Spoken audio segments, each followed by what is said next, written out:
और अयोध्या पहुंचा तो सब लोग थे, लेकिन उसमें हनुमान नहीं थे। अध्यक्ष महोदय, मैं भारतीय जनता पार्टी के लोगों से कहूंगा कि जानकारी करिए कि आखिरकार भगवान श्री राम थे, लक्ष्मण थे, सीता थी, लेकिन हनुमान क्यों नहीं थे? हनुमान इसलिए नहीं थे, शायद उनकी जात या धर्म कुछ और था। अध्यक्ष महोदय, वो परंपरा रही है, न केवल मैं जाता हूं बल्कि कोई दल का नेता ऐसा नहीं न जाता हो उस कार्यक्रम में शामिल होने। भारतीय जनता पार्टी के जो मुख्यमंत्री, उप मुख्यमंत्री, वो भी जाते हैं, उप मुख्यमंत्री, सभी धर्मों के नेता आते हैं।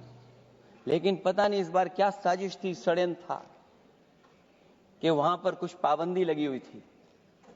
अगर किसी कारण पाबंदी लगी हुई थी तो बात समझ में आती है, लेकिन जब जानकारी है, वो खुद भी माइनॉरिटी हैं, भगवान बुद्ध के रास्ते पे चलते हैं। भगवान बुद्ध का रास्ता दूसरा है। हम आपको अपना मानते हैं तब भी जब आप हमारे बहुत सारे ग्रंथों को नहीं मानते हैं, तब भी हम आपको अपना मानते हैं। आप हमारे पुराणों को नहीं मानते हैं, आप हमारे उपनिषदों को नहीं मानते हैं। मैं दूसरे धर्म के बारे में नहीं जा सकता, मैं केवल यही बताता हूं। और मैं उत्तर प्रदेश में, अध्यक्ष जी, जहां से आता हूं, मैं अपमान नहीं कर रहा हूं, मैं सच बोल रहा हूं। और ये बिहार के चुनाव में जो आप कह रहे हैं कि महिलाओं को 2 मेंबर बना दिया, इस बार मैं भी देखूंगा आगे भारतीय जनता पार्टी कितनी महिला लोगों को टिकट देंगे वहां पर।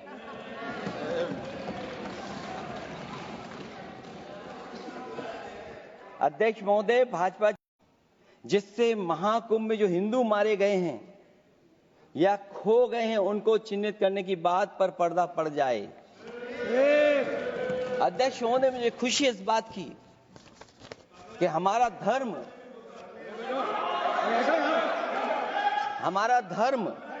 अध्यक्ष महोदय, नहीं, कुछ कहना चाहते हैं।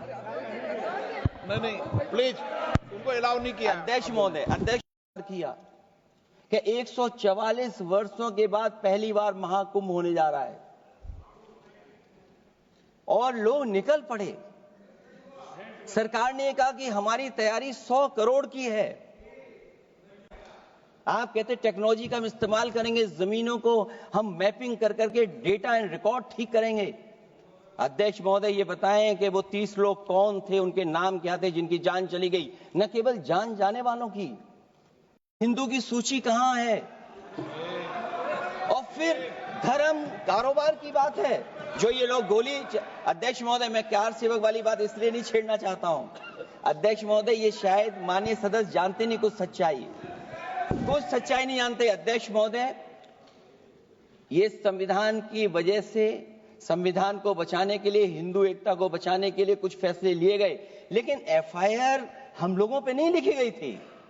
एफआईआर उन पे, बात को इधर से उधर नहीं में ले जाना चाहता। अखिलेश जी, जरा वक्त पे भी आ जाओ। अच्छा, वक्त पे आ रहा हूं।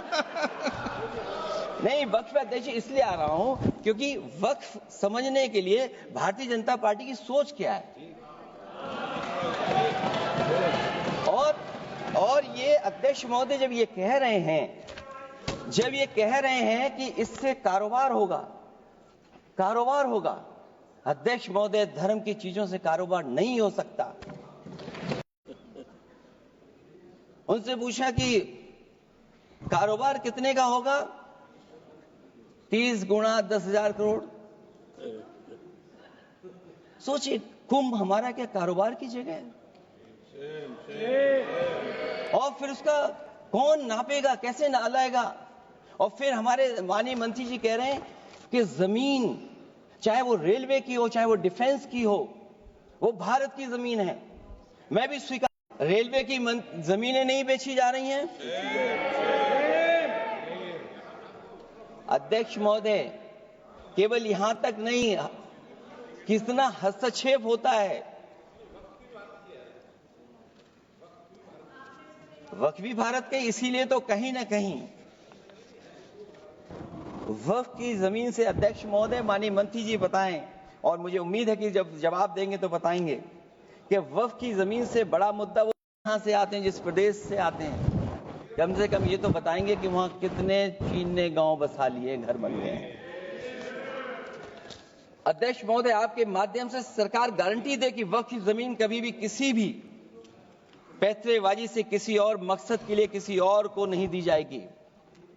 वक्फ की वर्तमान व्यवस्था में चाहे 5 साल के धर्म पालन की पाबंदी की बात हो, या कलेक्टर से सर्वेक्षण के हस्तक्षेप की बात हो, या वक्फ परिषद ट्रिब्यूनल के निर्णय को अंतिम न मानकर उच्च न्यायालय में लेकर जाने की अनुमति देना दरअसल जमीनी विवाद को लंबी न्यायिक प्रक्रिया में फंसाकर वक्फ भूमि पर कब्जों को बनाए रखने का रास्ता खोलेगा।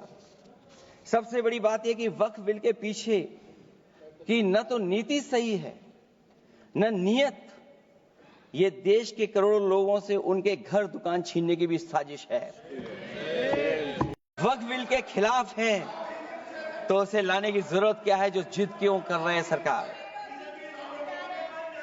वक्फ बिल का लाना भाजपा की सियासी हट है।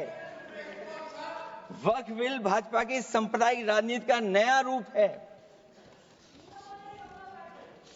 वो तो आपको काटेगा, और इसलिए काटेगा कि अध्यक्ष महोदय बाहर ये लिखते हैं सत्यमेव जयते, बातों का तुष्टीकरण करना चाहती है। जो भाजपा की आर्थिक नीति महंगाई, बेरोजगारी, बेकारी और चौपट अर्थव्यवस्था से उसे छटक गए हैं। क्योंकि अध्यक्ष महोदय, जब से वोट में गिरावट आई है, और खासकर उत्तर प्रदेश में भी, तब से भारतीय जनता पार्टी की कोशिश है कि अपना वोट कैसे संभाला जाए। ये वोट को संभालने के लिए बिल लाया गया है। भाजपा का लगे कि उन पर हक को मारा जा रहा है, वो उद्वेलित हों और भाजपा को ध्रुवीकरण की राजनीति करने का मौका मिल सके। क्योंकि अध्यक्ष महोदय, भाजपा का लक्ष्य यह है कि ध्रुवीकरण हो, क्योंकि वो जानते हैं कि ध्रुवीकरण जितना होगा उससे वो लाभ उठाने में आगे रहेंगे। तो ये वक्फ बिल जो लाया जा रहा है, वो अपनी वोट बैंक को संभालने के लिए और समाज को बांट करके ध्रुवीकरण करके राजनीतिक लाभ लेने की। आपके नोटबंदी की वजह से न जाने कितना रुपया कहां निकल रहा है, और डर तो ये लगता है कहीं भाजपा वाले दूसरों के पैसा रख करके न पकड़वा दें। वक्फ बिल के आने से पूरी दुनिया में एक गलत संदेश भी जाएगा। इससे देश की सेकुलर इमेज को बहुत धक्का लगेगा। वक्फ बिल भाजपा की नफरत की राजनीति का एक और अध्याय है। मैं अंत में कहना, और हमें यहां छोड़ गए आप, हमें छोड़ गए, हमें देखिए सभापति महोदय देखिए राजनीति क्या है।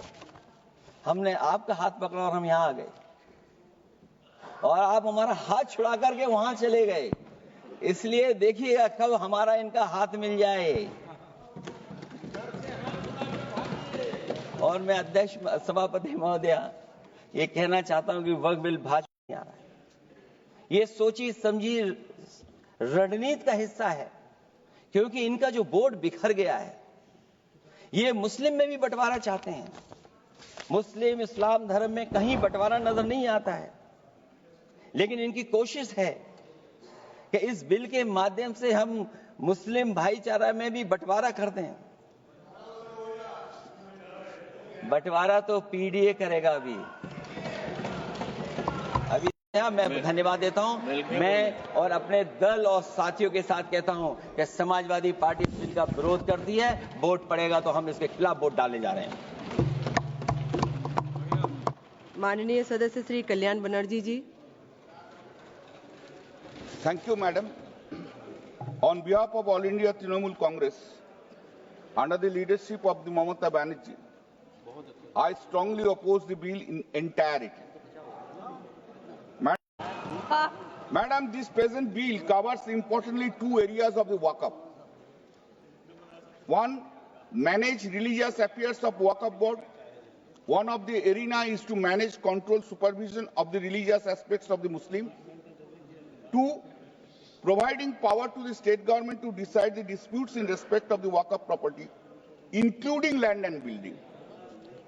Article 26 of the Constitution of India provides that sub-purpose B, to manage its own affairs in matter of religion. C, to own and acquire movable and immovable property. D, to administer such property in accordance to such law. Madam, the Waqf is an institution for religious and charitable purpose. The Muslim have constitutional right to manage its own affairs in the matter of religion because Waqf property is a religion duty to manage their religious affairs and therefore completely in violation of Article 26 of the Constitution of India. The bill hits basic structure of the Constitution.